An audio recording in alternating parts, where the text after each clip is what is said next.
My parents are scientists. My father was a biologist and my mother was a chemist.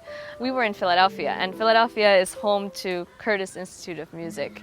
And so when they bought a piano at first, it was just for fun. Many children learn a musical instrument in elementary school. It's actually suggested for kids to learn music. And my parents, they just bought us a piano too for the house. And as I learned, my elementary school teacher recommended me to study with a more serious teacher.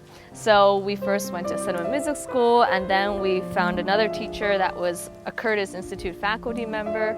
And because we were living very close, we went to many student recitals and had the chance to hear some really great musicians playing there. And that's how it started, really.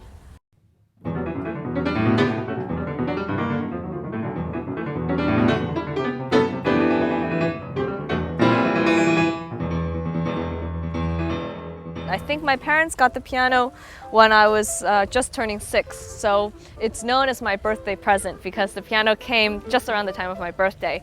And I remember everybody was making a big deal, like who gets a grand piano for their birthday? But I was quite confused, didn't really appreciate it so much. When you're a child, you don't know the true value of these things.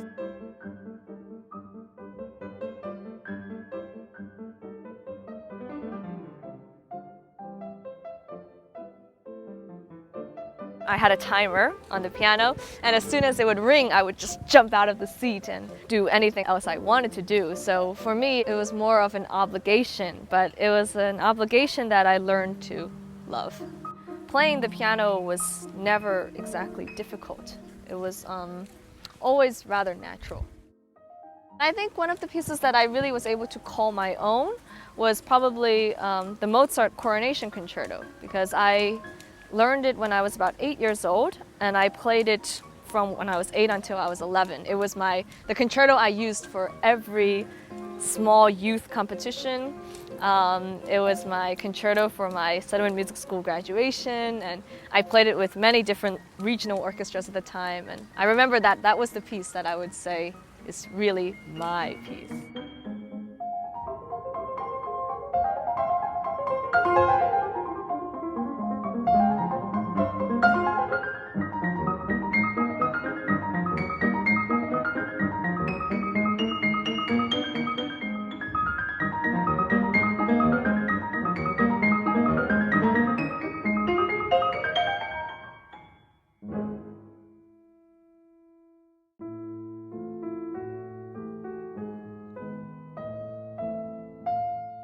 I speak Mandarin. Actually, it was my first language because I was raised by my grandma until I was 4. So until I was 4, I didn't speak any English.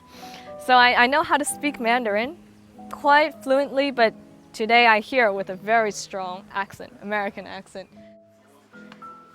I don't often have concerts in China, but whenever I do, it's always very interesting experience for me, because I feel myself as having the Chinese roots, but having a mindset that is much more westernized than over in China. And I'm between both worlds there. I think living the life as a pianist in particular is not for everybody, because you have to be alone so much of the time. And the long hours of traveling can be difficult for anyone, even the most independent of us. It keeps me grounded in a way, to be able to have friends that are completely outside of music, friends that refer to classical pieces as songs. We learn from each other, and I see them as often as I can every time in America. I'm not someone that can't be alone. I do very well with my own thoughts and independently walking around a city when I'm in a new place, and luckily, really, I love it.